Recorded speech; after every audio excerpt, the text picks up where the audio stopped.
Salut la team conseil influent, j'espère que vous allez bien. On se retrouve en ce beau dimanche pour une nouvelle vidéo YouTube où je vais répondre à vos questions que vous m'avez posées sur Instagram. Alors, c'est parti. La première question nous vient de Delphine et on commence très fort. Comment trouver les sujets à publier ? Et là, c'est une question qu'on me pose très souvent et je vais te répondre en 4 points pour que ce soit assez simple et rapide parce que je pourrais développer en 50 points très clairement. Premier point, pour trouver des idées de publication pour vos réseaux sociaux ou même de vidéos, vous devez partir des problématiques de vos prospects. Je vais matérialiser ça directement en prenant un exemple. Vos prospects vendeurs, quelles sont ces problématiques principales ? Les premières, ça va être de ne pas réussir à vendre au prix souhaité. Ensuite, de mettre trop longtemps à vendre ou encore de ne pas trouver d'acquéreur solvable ou payer trop cher un conseiller immobilier, agent immobilier pour la vente de leurs biens. Et déjà, avec les problématiques que je t'ai données en exemple, tu peux faire des dizaines d'idées de publications pour tes réseaux sociaux. Le but, c'est de répondre tout simplement à ces problématiques. Par exemple, pour la peur de ne pas réussir à vendre assez vite pour tes prospects, eh bien, tu peux tout simplement faire une série de vidéos sur comment bien estimer son bien immobilier, qu'est-ce qu'une estimation, qu'est-ce qu'on prend en compte quand on fait une estimation, et tu peux dupliquer ça pour plein de choses. Tu peux en faire une vidéo YouTube et puis une publication Facebook et après une publication réelle Instagram. Bref, tu peux dupliquer à l'infini et faire ça pour toutes les problématiques que je t'ai présentées au début de la vidéo. Deuxième astuce pour avoir des idées de publication, c'est de suivre tout simplement des personnes inspirantes dans l'immobilier ou pas du tout d'ailleurs. À titre d'exemple, pour créer du contenu sur les réseaux sociaux pour conseiller influent, par exemple, je suis Gary Vee qui n'est pas du tout dans l'immobilier, qui est un Américain et je le suis sur tous ses réseaux sociaux et très souvent, j'ai des idées de publication qui me viennent suite à ces vidéos. Vous pouvez faire la même chose en suivant des personnes qui vous inspirent, que vous aimez, ou également suivre d'ailleurs des podcasts sur Spotify ou Apple Podcasts, qui est pour moi un très bon moyen de trouver des idées de contenu en écoutant plein de choses qui peuvent nous intéresser. Troisième astuce, c'est de chercher du contenu tout simplement sur Internet. Internet, c'est la ressource qui ne finit jamais de vous donner. Vous avez des trucs à l'infini sur le web et moi, je vous conseille tout particulièrement dans l'immobilier Pinterest. Vous avez simplement à aller sur Pinterest, taper immobilier et vous avez des centaines de milliers d'idées de contenu déjà prêtes à l'emploi que vous n'avez plus qu'à remettre à votre branding. Quatrième astuce, c'est de tout simplement noter vos idées, même si elles vous paraissent nulles de premier abord. Je peux vous assurer que c'est les idées les plus nulles qui me paraissaient du moins les plus nulles au départ que j'ai réussi à construire au fur et à mesure qui font qu'aujourd'hui on a des publications qui cartonnent. Par exemple, on va vous mettre Mission Impossible ici. Au départ, quand j'ai eu l'idée de Mission Impossible pour Instagram, clairement, je ne savais pas ce que j'allais en faire, j'avais pas d'idée et c'est la publication qui performe le plus sur notre compte Instagram. Quand vous avez une idée, notez-la sur un papier ou sur votre ordinateur tout simplement pour la mettre de côté. Vous y reviendrez plus tard quand vous aurez envie de développer votre contenu et peut-être que de cette idée qui vous paraissait nulle au départ, vous allez pouvoir en faire un super contenu. Deuxième question qui nous vient également de Delphine qui nous demande comment créer des designs visuels pertinent et efficace. Et pour ça, je ne vais pas être toute seule pour répondre à la question. J'ai un super guest aujourd'hui qui est notre vidéaste monteur qui crée également les visuels pour Instagram que vous pouvez voir un peu partout qui s'affiche ici. C'est Alexandre Mangui et il va s'éclater au montage, Alexandre. Bonjour à tous, Alexandre Mangui pour ceux qui ne me connaissent pas, je suis en charge du design et de la vidéo chez Conseiller Influent et aujourd'hui on va répondre à la question de Delphine. Delphine qui nous demande comment créer un visuel pertinent et efficace. Donc pertinent ça va dépendre de ce que tu y dis, mais ici tu parles uniquement du visuel je pense, donc pour qu'il soit efficace ce visuel il va falloir qu'il suive une certaine méthode. Ton visuel, pour qu'il soit intéressant, il va falloir qu'il attire l'attention en premier, donc qu'il soit original. Les visuels qui se ressemblent tous dans les fils d'actualité, tu me le confirmeras Laura, les gens ne s'arrêtent pas dessus. Ils n'ont pas le temps, ils ne sont pas venus là pour ça, donc ils continuent. Donc il faut qu'il attire l'attention, il ne faut pas hésiter à faire un truc assez fun, en grand, parce que les visuels sont souvent vus sur téléphone. Il faut faire quelque chose qui arrête le spectateur, il faut quelque chose qui l'interpelle. Donc pour faire un visuel efficace sur les réseaux, il suffit de regarder un petit peu ce qui se fait par les grandes marques. C'est souvent des visuels très simples, avec peu de texte, des visuels qui sont visibles de loin. Pour faire ces visuels-là, il faut tout le temps commencer par quelque chose de très simple, un fond de couleur, du texte en gros, en très gros, avec le strict minimum, pas trop d'informations, pas de logo. Essayez de mettre un élément différenciant, soit vous, soit un pictogramme intéressant, soit une photo très particulière qui arrête l'œil. Votre visuel, il faut qu'il soit à la base très simple. Pourquoi ? Parce qu'il sera visionné sur des petits écrans. Si on regarde les visuels qu'on fait chez Conseil Influent, très clairement, c'est souvent ça que ça respecte, un fond de couleur, une image différenciante, donc soit nous, soit une autre photo qui attire l'œil. et du texte, avec des grands mots en fait, tout simplement. Vous pouvez vous inspirer de ces visuels-là pour prendre une base pour les vôtres, tout simplement. Vous voyez sur ces visuels-là, on a ici un seul élément graphique. Donc au final, on se rend compte qu'un bon visuel, c'est pas très dur à faire. C'est-à-dire il faut un fond de couleur, un texte et un seul élément graphique, c'est mieux. En tout cas au début, pour débuter, mettez-en un seul. Ouais, c'est ça, allez-y crescendo, comme il dit Mangui, allez-y doucement. Vous faites des petits visuels avec peu de choses et puis quand vous vous sentirez plus à l'aise, vous tenterez des nouveaux trucs. Pour un visuel réussi, le plus important, je crois, il y a beaucoup de choses, mais le plus important, c'est le contraste. C'est ce qui va faire que votre visuel va être lisible facilement et de loin. Par exemple, ici, il n'y a pas du tout de contraste. Ici, il y en a beaucoup. Donc, privilégiez plutôt ce genre de choses-là. Il y a d'autres questions pour toi là, donc tu restes. Hein. Ah, je reste là? Ouais, tu restes là. Et on passe à la troisième question parce que sinon, avec Mangui, on va parler pendant 10 heures de sujet. Est-ce que vous voulez une vidéo YouTube dédiée à vos visuels immobiliers ou pas? Dites-nous dans les commentaires. Et il me dit oui, parce que oui, ça l'intéresse, il a envie d'en parler. Mais est-ce que vous, ça vous intéresse? Dites-nous en commentaire. Troisième question de Jérémy qui nous demande quelle a été la plus grosse embûche dans votre magnifique progression? Alors déjà, merci Jérémy pour le magnifique progression. Alors personnellement, pour moi, la plus grosse embûche chez Conseil Influent durant cette première année d'existence, ça a été l'organisation pour le nombre de personnel qu'il y avait. C'est-à-dire qu'on est 5, si je dis pas de bêtises, on est 5 pour du boulot colossal, c'est-à-dire qui représente, je pense, pour 10 personnes au moins, et on le fait à 5. Ça a été très difficile cette première année de gérer notre temps. Personnel et professionnel parce qu'on avait beaucoup de choses à faire. On doit porter beaucoup de casquettes. Je parle pour moi, mais c'est la même chose pour Mangui. Je suis pas que responsable communication. Je suis aussi responsable communauté. Je suis également responsable succès clientèle. Je suis également responsable des montages parfois de certaines vidéos que je fais sur les réseaux sociaux. Enfin, je fais 1000 choses. C'est un peu la même chose pour toi. Et pour moi, ça a été le plus difficile de s'organiser à faire 1 milliard de choses en même temps. Toi, c'était quoi? Pour moi, le plus compliqué au début, ça a été de templétiser. Je pense que c'est important pour vous autant que pour nous. Templétiser vos visuels, templétiser toute votre communication d'ailleurs, mais vos visuels, je vais parler de ça parce que c'est ça que j'ai templétisé. Au début, il faut tout faire une première fois. C'est compliqué, mais une fois que vous l'avez fait, vous pouvez vous en servir très longtemps. Vous n'avez plus qu'à détourner les visuels que vous avez faits pour recréer quelque chose de sympa. Oui, parce que ça a été ça. Au début, il a fallu templétiser toute la communication Conseil Influent. Instagram, Facebook, YouTube. Et franchement, si vous allez sur notre compte Instagram et que vous retournez au début, on sent qu'on tâtonnait un peu quand même. Mais c'est important au début de quand même se lancer parce que nous, on s'est cherché. Au début, on n'a pas trouvé notre communication tout de suite. On a essayé et puis on a avancé. Petit à petit, on rajoutait des choses. Donc c'est important de se lancer comme ça et d'y aller pas à pas. Ouais, et puis pas d'attendre que ce soit parfait, quoi, parce que clairement c'était pas parfait notre com au début et ça a pas empêché que ça fonctionne. Ah, il m'a comme ça en direct devant la caméra. Non, mais on se le dit, c'était pas parfait et pourtant ça n'a pas empêché que ça marche très bien et qu'on en est là aujourd'hui, quoi. Donc faut se lancer, il a raison, Mangui. D'où l'importance aussi de faire quelque chose de simple au début. Parce que c'est facile de rajouter des petits éléments au fur et à mesure après. Mais les questions se lient entre elles, c'est incroyable. Valentin nous demande comment préparer son tournage vidéo, faut-il prendre des notes? Eh ben, on va tout simplement utiliser comme exemple, nous, le processus qu'on utilise pour faire des vidéos YouTube, par exemple. D'abord, on trouve le sujet. Tous les deux, en général, on se met d'accord sur un sujet. Une fois que le sujet est trouvé, en fonction de la vidéo, soit on écrit un script en entier, soit on fait un plan très détaillé. En gros, pour une vidéo YouTube, souvent on fait un script entier. Et pour des vidéos pour Instagram, Facebook ou autres, on fait pas de script, on fait juste un plan avec les grands titres et les grandes idées et c'est suffisant. Le plan de Laura.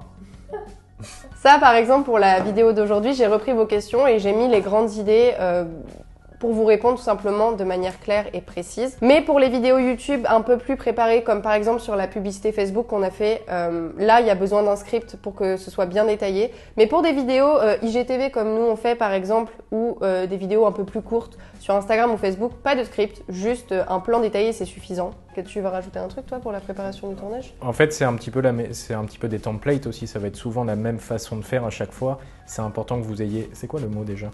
Un processus, voilà. Notez le processus à l'écrit parce que déjà ça va vous permettre de gagner du temps mais ça va vous rassurer aussi. Oui. Ça va vous montrer que c'est pas si compliqué. ça va vous donner des repères et quand ce sera compliqué, vous pourrez vous tenir à ce processus. Donc si on résume, pour l'organisation d'un tournage, pour nous, c'est une vidéo YouTube. On fait un script complet quand elle est très travaillée, quand on veut donner vraiment du contenu à forte valeur ajoutée. Et pour les autres vidéos comme les IGTV Instagram, les réels ou encore des vidéos plus courtes pour faire sur Facebook, là, on fait juste un plan détaillé avec les grands titres, les grandes idées et on y va comme on est parce que c'est plus naturel du coup comme ça. On peut se donner un peu plus de liberté. Le script, en fait, ça va vous bloquer, ça va empêcher le côté humain de la vidéo. Donc, c'est très compliqué d'avoir un script et de réussir à rendre la vidéo très humaine. Donc, au début, essayez de faire ça. Nous, en fait, on fait un script pour les vidéos YouTube parce qu'on sait que les vidéos YouTube, ça va travailler pendant des années pour nous sans jamais qu'on y retouche. Du coup, c'est important que le contenu soit à forte valeur ajoutée. Mais Mangui, il a raison au départ, essayer de faire peut-être sans script pour réussir à être le plus naturel possible face à la caméra. Valentin qui nous pose une deuxième question. Pour le tournage d'une vidéo, faut-il tourner d'un bloc ou séquence par séquence? Et là, encore une fois, ça dépend. En fait, ça dépend du type de vidéo. Je suis vraiment sérieuse quand je dis ça dépend. Pour cette vidéo, par exemple, on va tout tourner d'un bloc parce que c'est un plan fixe. Par contre, des vidéos beaucoup plus travaillées comme celle qu'on a fait sur le matériel vidéo, là on fait séquence par séquence parce que c'est plus simple au tournage mais surtout au montage en fait pour toi. Voilà. Eh, c'est bien résumé là. Prochaine question. Je crois que là c'est Clément mais il est occupé, non? Est-ce que les chaussettes de Clément sont assorties à sa casquette? Ça m'a fait rire. C'est délirant. Je demanderai après du coup. Ensuite, il y a Alexandre qui te pose cette question. Quel budget publicitaire par mois tu recommandes? Des questions en personne. Ouais. D'accord. Quel budget publicitaire par mois? Ça, il faut savoir qu'il maîtrise pas du tout, Mangui. Absolument pas. Chacun son métier. Tu mises combien? Par mois? Ouais. 300, 400 euros. Il est à côté de la plaque. C'est moi qui vais répondre, ok? 5 euros par jour, à peu près. Il a regardé les notes, il a triché. Non, il a triché. Je pense que ça doit être ça. Il a triché. Moi, je vais vous dire la vraie réponse par mois. Alors, je sais pas combien ça fait, c'est 5 euros par jour, ça fait quoi? Oh bah maintenant tu te débrouilles. 150 euros. Ah bah t'avais raison. Du coup, le budget qu'on recommande dans notre formation Conseil Influent dans le module 5 sur la publicité, c'est 5 euros par jour minimum. Si vous mettez un budget en dessous, vous n'aurez pas de résultat, tout simplement parce que la machine Facebook n'aura pas suffisamment de ressources pour vous apporter des résultats. Évidemment, si vous avez des objectifs conséquents, des ambitions conséquentes, eh bien, il faut mettre plus que 5 euros par jour. Après, l'objectif, c'est pas de mettre non plus 50 euros et de brûler votre argent, pardon. Mais 5 euros par jour pour commencer, c'est très bien. Prochaine question. Ensuite, nous avons Stéphanie qui me fait un petit clin d'œil, également membre de la formation. Comment être à l'aise en vidéo? Et là, Stéphanie fait une petite blague parce que nous avons prévu une vidéo sur le sujet qui va très bientôt sortir. Mais quel teasing!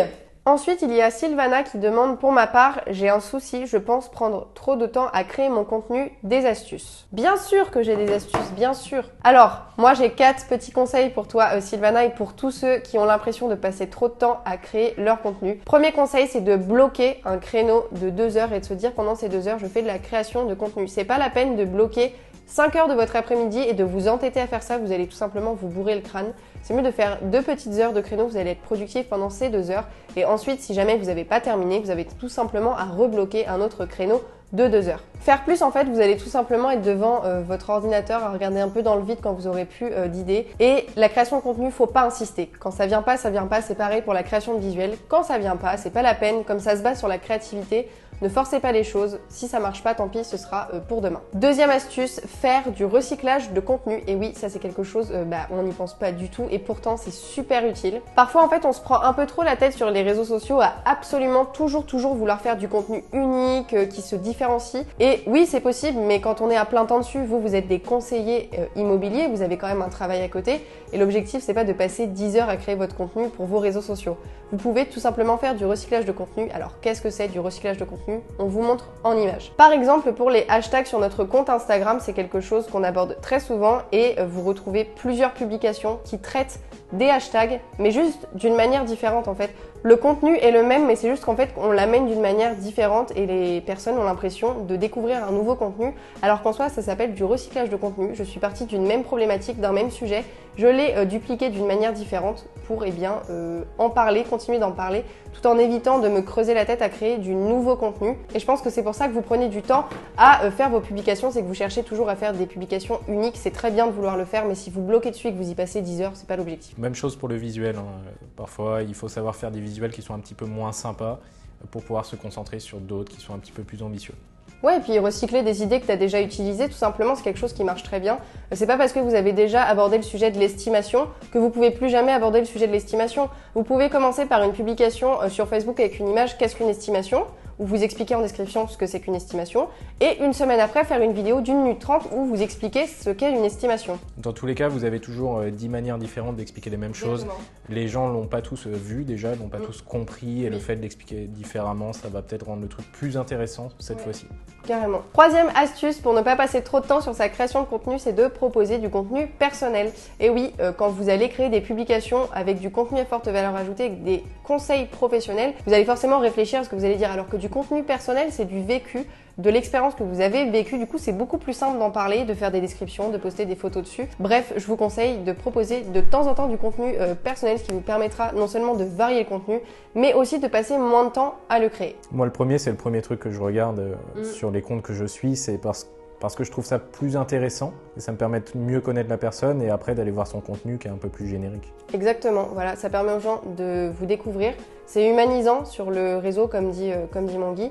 Et en plus, ça peut vous permettre d'y passer moins de temps parce que vous l'avez vécu, donc c'est forcément plus simple à créer qu'une publication qu'il faut faire professionnelle de A à Z. Clément, j'ai une question pour toi. Est-ce que les chaussettes de Clément sont assorties à la casquette? Dans mon quotidien. Je suppose, ouais, dans ton quotidien. Non, il n'a pas cette casquette. Vous avez votre réponse. Donc toi, tu veux plus de casquettes, quoi, pas plus de chaussettes. Oui. C'est filmé, il chuchote. Oh mon Dieu, au secours. Prochaine question. Tiffany qui nous demande comment sait-on si l'engagement est bon sur nos publications par rapport à nos abonnés. Alors ça, j'en sais strictement.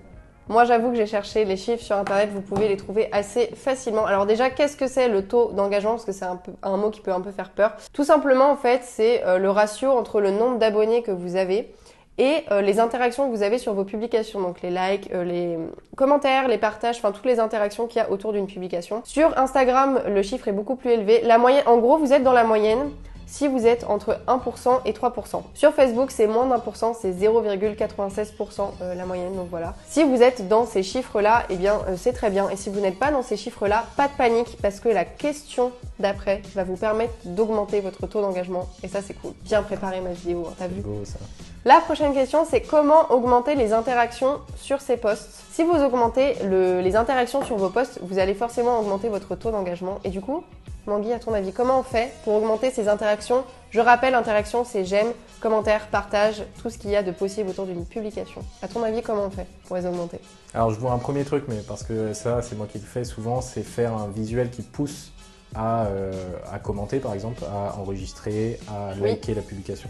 Ça, Oui. c'est le premier truc, pas mal. Oui, quand il y a un call to action, ça s'appelle sur le visuel, on peut vous mettre un exemple, en fait tout simplement, sur un visuel Instagram ou même Facebook, ou dans une description, vous allez dire likez ce post, ou vous allez dire dites-moi en commentaire ce que vous avez pensé, dites-moi si ça vous intéresse d'avoir un autre sujet là-dessus. Bref, en fait, vous allez inciter à l'action, tout simplement. En deuxième, je dirais pareil, un appel à l'action, mais dans la description. Parce que vous dites dans votre description, vous poussez à interagir ou non. Par exemple, si vous posez une question, plutôt chocolatine ou plutôt pain au chocolat, bon, vous poussez les gens quand même à passer aux commentaires et à donner leur avis. Et d'ailleurs, on avait fait une publication sur le petit déjeuner d'Instagram. Et les gens s'étaient battus en commentaire sur pain au chocolat ou chocolatine, voilà. Alors qu'on n'avait même pas lancé le débat. Hein. On n'avait même pas lancé le débat. Mais oui, il a raison, en fait, c'est important que vous ne partiez pas du principe que votre audience va le faire. Elle ne va pas le faire. Si vous ne lui demandez pas, elle ne le fera pas. Du coup, que ce soit dans le visuel ou dans la description, n'hésitez pas à demander à votre audience de faire quelque chose. Partagez, likez, commentez. Bien évidemment, avant, il faut avoir donné du contenu. Hein. Si vous demandez à votre audience de faire quelque chose alors que vous n'avez rien donné avant, elle ne le fera pas. Mais si vous donnez beaucoup de contenu, beaucoup de valeur ajoutée dans une publication et que vous dites partagez-la si ça vous a plu, à vos collègues, à vos amis, eh bien les gens vont le faire. Il suffit de demander. Ensuite, à ton avis? Là, il la joue safe. Là, ça commence à être plus dur. Je dirais aborder des sujets qui sont un peu chauds, c'est-à-dire des sujets où il y a des dualités, où il y a des sujets d'actualité où les gens sont quand même un peu chauds pour répondre, non? Il veut faire du buzz à mort, lui. Il veut faire du buzz, du buzz. Alors, j'y ai pas pensé, c'est pas dans ma liste. Alors, le problème avec ça, c'est que si tu abordes un sujet chaud, du coup, tu peux compromettre ta position, ton professionnalisme, etc. Par exemple, je conseille pas du tout de lancer des choses comme la religion, la politique. C'est peut-être pas ça que tu veux dire. Des trucs comme pain au chocolat ou chocolatine, voilà. des petits débats. Ah oui, alors ça, c'est marrant. Oui, en effet, si vous êtes dans le sud et que vous êtes team chocolatine, malheureusement, moi je me prononce, je suis désolée, c'est pain au chocolat ici. Eh bien, vous allez forcément lancer un petit débat et ça peut être marrant, oui, sur les réseaux, de jouer sur des petits sujets comme ça. Bonne idée. Mais j'ai pas mis ça dans mes notes. Non, mais je t'apprendrai. Je vérifierai ton travail. Allez, moi, je vous donne les bonnes réponses. Bah attends, j'en ai d'autres. Tu penses? Ouais. Restez authentique. Il a lu mes notes. Je viens juste de lire. Et du coup, pour augmenter vos interactions, mes conseils à moi, je vais vous les donner. Ceux de Mangui sont aussi très bien, je suis tout à fait d'accord avec ce qu'il a dit. Les autres conseils assez logiques, c'est de proposer du contenu à forte valeur ajoutée, c'est-à-dire du contenu unique qui va intéresser votre audience et que votre audience ne trouvera nulle part ailleurs. Ça permettra vraiment d'avoir des interactions. On peut voir, nous, sur du contenu qu'on utilise, qu'on dit dans la formation, par exemple des conseils qu'on donne dans la formation, quand on les donne gratuitement sur Instagram, sur Facebook ou sur YouTube, ça suscite beaucoup d'interactions. Pourquoi? Parce que les gens sont intéressés, on répond à une problématique. Et si vous faites la même chose, vous aurez forcément beaucoup d'interactions également. Ensuite, t'aurais pu le deviner celui-là. Si vous voulez augmenter vos interactions, faites de la vidéo. Faites un maximum de vidéos. Il est vidéaste en plus, hein. Il a pas dit vidéo quoi, incroyable. Il m'a pas laissé assez de temps. Si vous faites de la vidéo, vous allez tout simplement multiplier par 2 vos interactions. Voilà, c'est aussi simple que ça. Ensuite, un des conseils que Mangui a dit, restez authentique, tout simplement, restez vous-même. C'est ce qui marche le mieux. Et puis de toute façon, de jouer un rôle, ça ne marchera pas, les gens s'en rendront compte. Et dernier conseil, faites des stories tous les jours sur Facebook, sur Instagram, les deux même, c'est l'idéal, vous pouvez synchroniser les deux. Faites un maximum de stories pour montrer votre quotidien, vous allez créer du lien avec votre audience et du coup, comme elle se sentira plus proche de vous, plus proche de votre quotidien, elle sera beaucoup plus apte à vous donner quelque chose en retour, c'est-à-dire des likes, des commentaires, des partages sur vos publications. Nous, on a vu sur le compte Instagram, à partir du moment où on a commencé à faire des stories, je crois qu'on a doublé par 2 facilement nos interactions. Sur les publications, c'était un truc de fou. Quand on a commencé à en faire un peu tous les jours et à montrer notre quotidien, les gens se sont sentis proches de nous, ce qui est normal étant donné qu'on leur montre notre quotidien. Et du coup, ils étaient plus aptes. Oui, c'est vrai qu'on est intéressant. Mais du coup, les gens étaient beaucoup plus aptes à échanger avec nous et mettre des interactions sur nos publications. Alors, prochaine question. Franck nous demande comment trouver son avatar client. Ça, c'est une question, Franck, et c'est surtout que il me semble que tu es dans le club privé et qu'on a plusieurs vidéos sur le sujet, n'est-ce pas? Il va falloir faire les cours du soir, Franck. Ouais, c'est clair. Alors déjà, qu'est-ce que c'est un avatar client? C'est tout simplement en fait à quoi ressemble votre client idéal, quels sont ses besoins profonds, ses peurs profondes, quelles sont ses attentes, ses loisirs, son âge, comment il s'habille, qui est-ce qu'il côtoie, bref. C'est tout ce qu'il y a autour de votre client idéal. Pourquoi c'est important de définir son avatar client, Mangui? Ah, il s'y attendait pas, ça. Ouais. Je reste dans mon domaine d'expertise. C'est important de définir votre avatar client parce que une fois que vous saurez à quoi il ressemble exactement, que ce soit physiquement ou psychiquement, vous pourrez vous adresser à lui ou à elle de la bonne manière sur les réseaux sociaux. Notre avatar client, c'est un conseiller immobilier indépendant, passionné par son métier et soucieux d'asseoir sa présence sur le digital avec ou sans aucune notion ou compétence sur le sujet. Pour trouver votre avatar client, pour le définir, il y a des milliers, voire des millions de tableaux disponibles sur internet vides que vous pouvez télécharger, que vous pouvez directement remplir. Plus il est complet, plus il y a de détails sur votre avatar client, plus il sera facile pour vous de vous adresser de la bonne manière à votre audience. Et Franck, on va t'avoir à l'œil maintenant. Fais gaffe. Quand est-ce que vous venez dans le Pays Basque? Et ça, je sais que c'est Céline qui nous l'a demandé. Eh bien, Céline, on aimerait beaucoup, mais avec le ou la Covid, c'est pas comment on dit. La Covid. T'es team la Covid? Non, toi? moi je suis team le Covid. Bon. Alors, avec le Covid, c'est compliqué d'organiser quoi que ce soit pour vous voir parce que déjà, on ne veut pas propager le virus pour commencer. Et puis, c'est vrai que malgré la frustration, on a peur de dépenser beaucoup d'argent pour organiser des événements physiques pour qu'ils soient annulés au dernier moment, ce qui serait fortement dommage. Du coup, on sait pas trop quoi faire. Événements en ligne, peut-être. On verra bien. On attend que tu nous invites, en fait, Céline. C'est les deux, là. On attend que tu nous invites à manger, hein, Céline, c'est tout. Hein. C'est juste qu'on veut pas s'imposer. C'est Pays Basque, en plus. Très bien. Ouais. Vous mangez bien, là-bas, je crois. Ouais, parce que nous, on va voir les gens, mais que dans le sud. Que là où il fait beau, on mange bien et où il y a la mer. Bon allez, on passe à la prochaine question. On a des élèves à la réunion, non? Ah oui, on a des élèves à la réunion. Il serait peut-être temps de prendre contact avec eux. Nous avons Rémi qui nous demande un exemple pour une publication de copywriting. Alors le copywriting, c'est la rédaction tout simplement de vos mails, de vos descriptions, de vos publications. C'est tout ce qui est écriture tout simplement. Et il nous demande un exemple pour une publication. Je vais prendre Instagram puisque les questions ont été posées sur Instagram. On peut utiliser la méthode AIDA. Attention, intérêt, désir, action. On va vous mettre un exemple d'une publicité de Cédric. Dans la publicité, quand vous regardez les premières lignes, il attire l'attention en parlant aux personnes concernées sur un secteur immobilier. Ensuite, il va susciter l'intérêt en montrant qu'il va offrir quelque chose, puis le désir en disant quel est ce quelque chose, quel est ce cadeau. Et l'action, c'est tout simplement faire passer à l'action, demander à l'audience de faire une action. Vous pouvez utiliser cette structure pour absolument tout, les emails, les publications, même vos scripts de vidéo en fait tout simplement, même les visuels d'ailleurs. Même les visuels, ouais. Même les la visuels. structure AIDA, elle intervient dans les visuels la plupart du temps. Il y a quelque chose qui attire l'attention, quelque chose qui vous fait comprendre que vous êtes la cible, quelque chose qui vous donne envie, parce qu'il y a une info qui vous dit vous allez savoir quelles sont les 3 méthodes pour ceci, ou alors vous allez recevoir tel cadeau.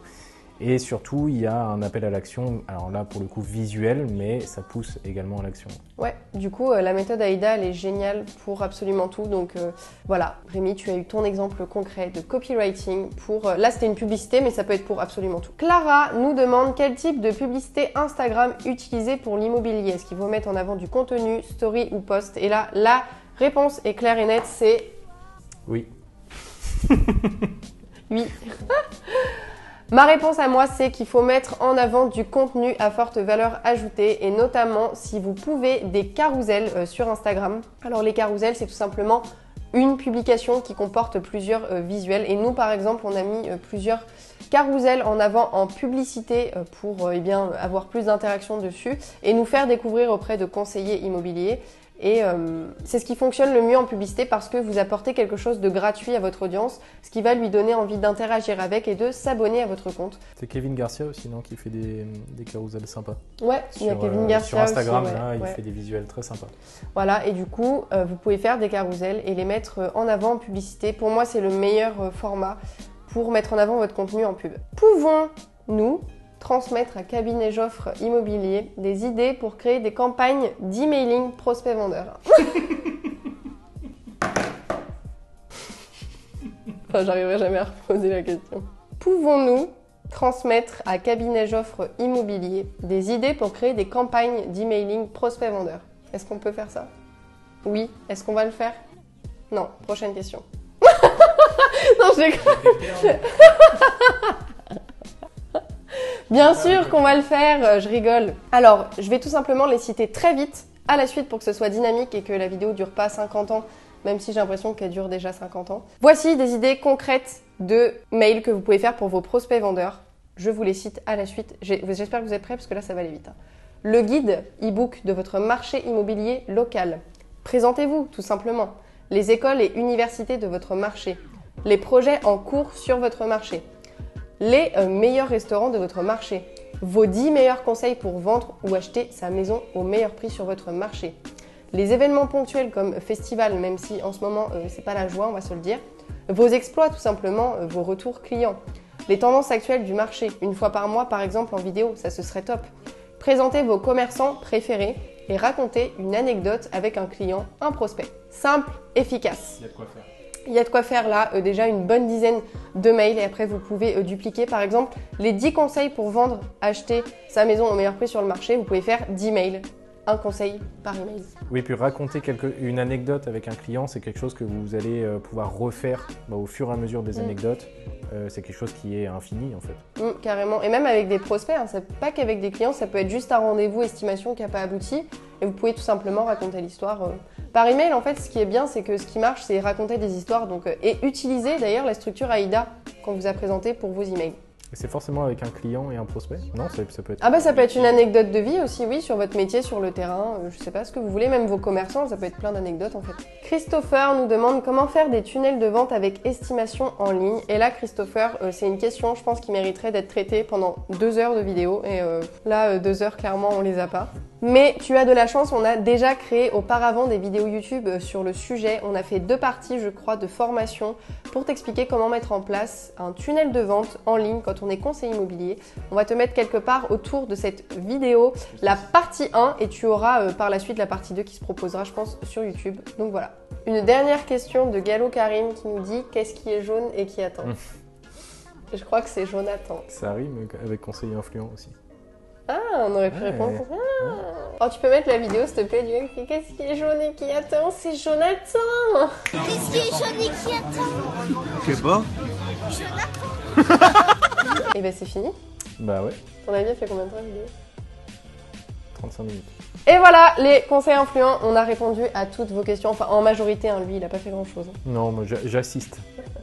Merci beaucoup d'avoir regardé cette vidéo jusqu'au bout. On espère avoir répondu à vos questions. N'hésitez pas à nous dire si vous aimeriez d'autres parties comme ça où on répond à vos questions sur Instagram. Peut-être que la prochaine fois, ce sera sur Facebook. On va voir si vous êtes sages. Et abonnez-vous aussi. Ouais. Il y a beaucoup d'entre vous qui ne sont pas abonnés, c'est important, abonnez-vous. Ouais, c'est clair. On vous crée du contenu gratuitement et la meilleure façon de nous remercier, c'est de vous abonner à notre chaîne pour nous encourager à créer du contenu. C'était la première fois d'Alexandre Mangui sur YouTube, donc je pense que quand même, on peut l'applaudir. N'hésitez pas à nous dire dans les commentaires si vous avez aimé le voir en vidéo. Peut-être qu'il voudra en faire des prochaines. Avec moi, je suis pas sûre. Mais peut-être qu'il voudra en faire des prochaines pour vous si vous l'encouragez. On vous dit à la prochaine. Merci de votre soutien. Et puis, à bientôt. À dimanche prochain. Ciao! Ciao!